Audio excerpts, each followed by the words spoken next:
The game we are about to examine is played by one of the great heroes of chess, the former world champion Alexander Alekhine, against Rozanov in a game from 1908.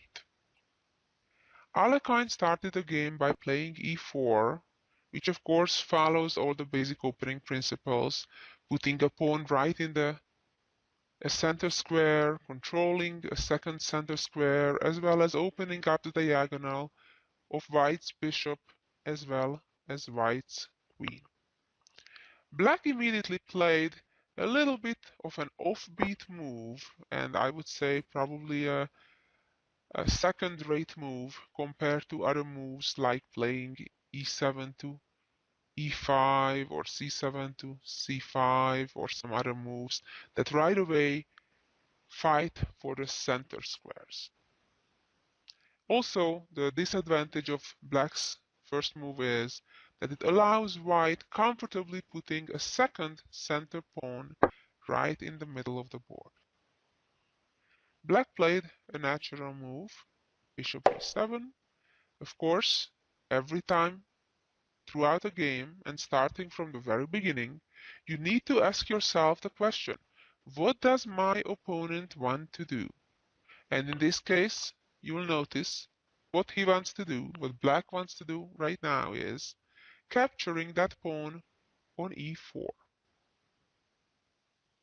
Once you're ready with the answer to that question, namely, what does my opponent want to do?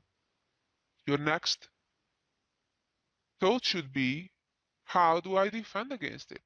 Or do I need to defend against it? Well, in this case, you certainly would not want to lose a pawn for nothing. Generally, you have one of several things that you can do.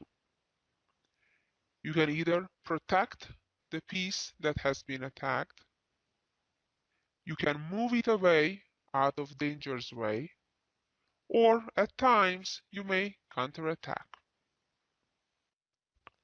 Well, in this case, Alekhine chose a very logical move, that is, continue developing at the same time while defending that pawn on e4. And Black played e6, also opening the diagonal of a second bishop. And Alekhine followed by developing the second knight. So far, White definitely is playing ideally, following the opening principles, while Black is doing okay, but not the most ideal way, because it allowed White to have conveniently two center pawns in the middle of the board. And now came an interesting move, but probably not a very good one. Black chose to play d5, trying to instigate a confrontation right away in the middle of the board. Again, the question of course needs to be asked and answered. What does Black intend to do? Well, it's not very hard to see that Black is trying to capture that pawn on e4, because then if the white knight would capture, the bishop is also from behind attacking that same e4 square. So definitely White needs to react. Of course, White has a number of choices. One is to push the pawn to e5 and close the position. It's certainly not a bad strategical move, because now Black's bishop on b7 is kind of a little bit limited at the moment, and also White would have gained space advantage. Another option would be to, let's say, capture our attacker, namely capture on d5, which is okay as well.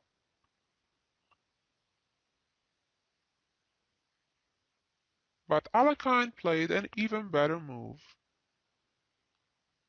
by playing bishop b5. And this is one of those situations when White is ignoring the threat and counterattacks. Now, generally, I would say never give a check in the early stage of the game when this check can be answered by a pawn move, resulting in the bishop needing to retreat. But in this case, actually, by doing that, the black bishop on b7 is getting even more limited in activity. Therefore, it's one of those situations when white purposefully is losing a move by moving the bishop twice, moved it back on the following move to d3. Again, another thing that is part of the basic opening principles, don't move the same piece twice, but in this case, white does it on purpose by provoking black to play c7 to c6. Let's go back though and see what happens if black would have played a different move. For example, let's start with, why not just block the check by developing the knight to d7. As you can notice, now that knight moved into a pin, and moving into pins is usually not an advisable thing. However, if white doesn't try to take advantage of it right away, black may have an opportunity to get out of the pin later. Therefore, whenever a pin is there, always look out for ways trying to take advantage of it. And in this case, that move is, try to figure it out. You may want to pause the lesson for a moment. The answer is knight to e5. Indeed, now white is using the pin, attacking the knight a second time. And for example, if black defends the knight by developing with knight to f6, then white would capture, and play bishop g5, very ambitiously creating a second pin. Now, I think it's pretty clear that black is in quite serious trouble because, for example, after the natural bishop to e7, what would white do? White would remove the defender of the knight on d7. Remember, the knight is pinned, so it's not allowed to move anywhere because the king can never be left in a check. And after the recapture with the bishop, white would simply win the knight for nothing. Let's get back to the game position. After the bishop b5 check.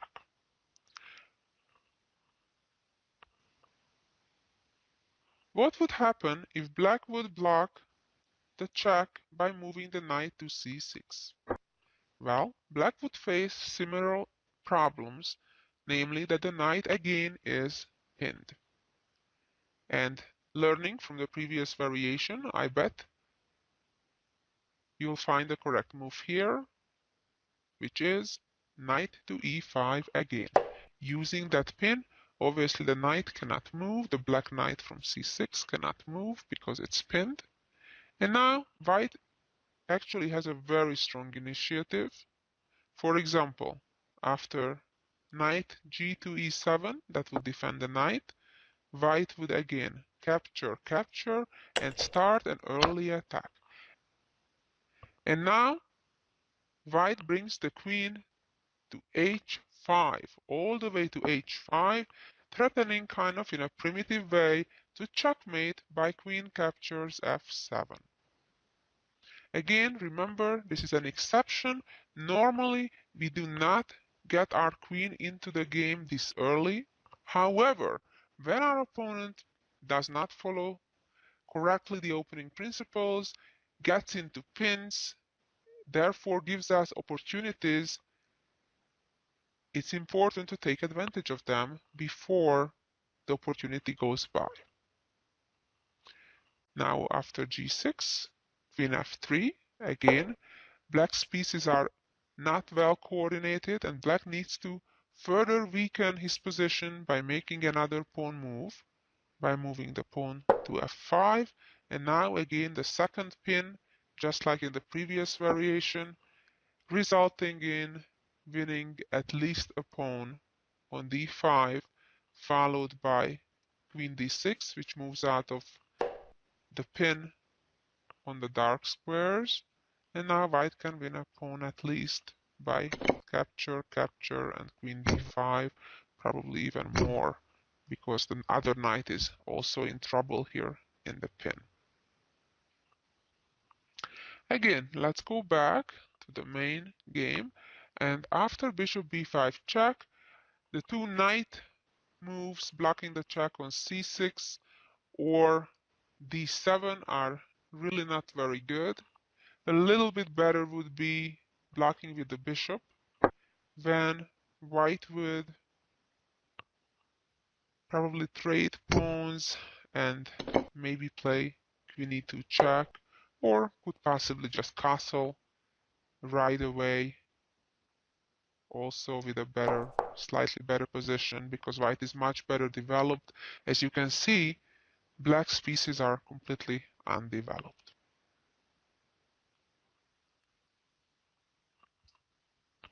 Let's continue with the game. After a check, and black played the most natural and best move, blocking with the pawn.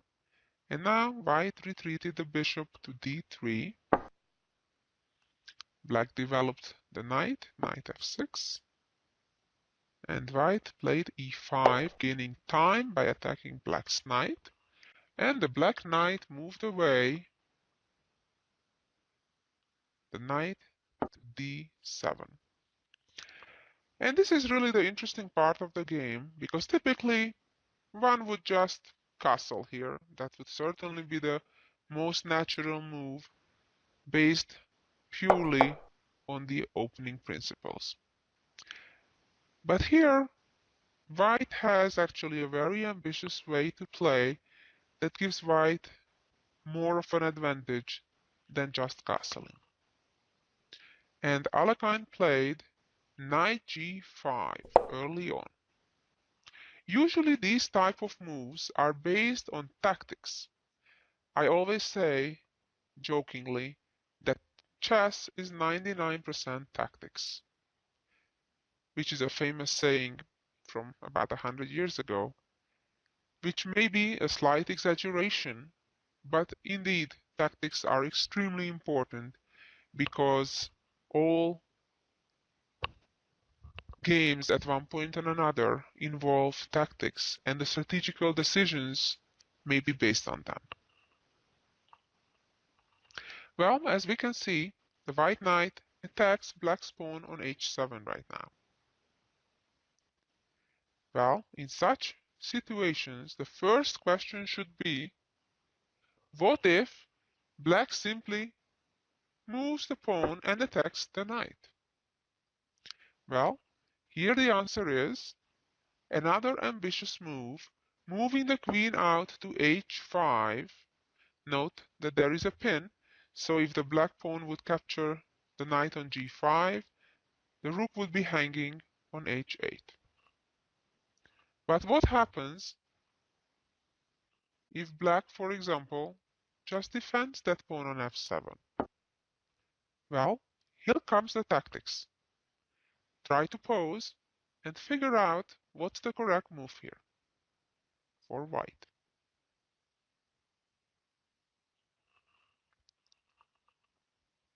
And the correct move is knight captures f7, a beautiful tactical opportunity based on the fact that after queen would capture the knight, bishop g6 pin would come, and winning black's queen.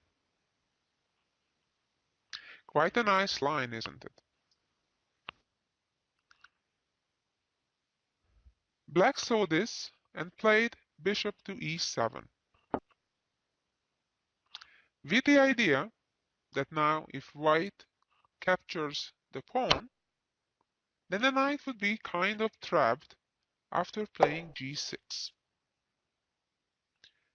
Now the best white can do is move the knight to f6, and then after knight takes, pawn takes, bishop takes, black won the pawn back with an okay position. So what to do in this position after bishop went to e7? Well, if knight h7 is not the best try, let's look for bringing another piece to the attack. I think queen to h5 is not a bad idea either, but Alekhine chose a different move, queen to g4, creating another interesting tactical possibility. First of all, renewing the threat of capturing on h7, because then, like let's say if black makes kind of a totally ignorant move like knight a6, after knight h7, g6, white would have several options. First of all, the knight would be free to retreat to g5, because now, in addition to white's bishop on c1, also white's queen on g4 would support that square, but also white would have another combination, sacrificing the bishop for a pawn, and then actually quickly checkmating black. Again, let's go back to the actual game. After queen g4, what would happen if black pushes again h6, attacking the knight? Well, white has now another beautiful tactical possibility. You can be proud of yourself if you figured this one out. Here, the correct move is knight takes f7, king takes, followed by bishop g6 check, king f8, and queen e6. You can see the beautiful working together of white's queen and bishop, and the threat is queen to f7 checkmate, which black cannot prevent without losing his queen. Again, we're going back to the actual game. Black did not play h6 in this position. Black instead played knight to f8, protecting that pawn on h7. Or at least, so he thought. And now, believe it or not, the sacrifice comes anyway. And white played knight takes h7. If now the black knight captures, then white captures on g7, attacking the rook in the corner, and then after the rook moves, for example rook f8, white can just simply capture the knight and be up 2 pawns. Black tried something different. Rook captures knight, bishop captures, and knight captures. Now black gave up his rook and pawn for a bishop and a knight, but white is getting a second pawn also. And attacking the knight had to move. And now the big problem for black is that white has another very nice tactical opportunity. h4, with the very simple idea of trying to promote that pawn. But what happens if now black captured that pawn? Well, this is another good moment to try to stop for a moment and figure out for yourself, what should white do? And the answer is, white has a nice combination by sacrificing the rook for the bishop, followed by another forceful move, bishop to g5. And even though black can win another rook and then capture on a1, after queen f6, black will be helpless against the checkmate threats both on d8 and e7. Black can protect against one, but not both. In the actual game, Black did not capture the rook on a1 in this position, but captured the pawn on g2. It did not change White's answer. White played queen f6 anyway with the same threats. At least Black can avoid immediate tragedy, immediately ending the game by sacrificing the queen for the bishop. But in reality, it doesn't save the game because White now has a very significant material advantage. I'll just show quickly the rest of the game. Black played knight g6, White played f4, trying to play f5 on the following move. That explains Black's next move, knight e7, preventing that. And of course, White brings the rook into the attack, trying to come to h8. Black responded with knight to d7, and White brings the knight to the attack as well. Of course, White could give a check right away, but it's not really checkmate because the black knight would block it. Alekhine played knight d1, when Black answered with knight f8, and the knight is aiming to this beautiful outpost on f6. Continued with bishop c8, knight g4. Now we can see that knight arriving there very soon. And now all of the white pieces working together beautifully in harmony. And the final move of the game was a simplification move when White transformed one type of advantage, namely having an extra queen for Black's bishop and knight. Now White captured, giving up his queen in order to gain even more material after these moves. And Black was not curious to find out how former world champion Alekhine would checkmate him later from this position, being an extra rook up. Well, I hope you enjoyed this very instructive game by a very famous world champion.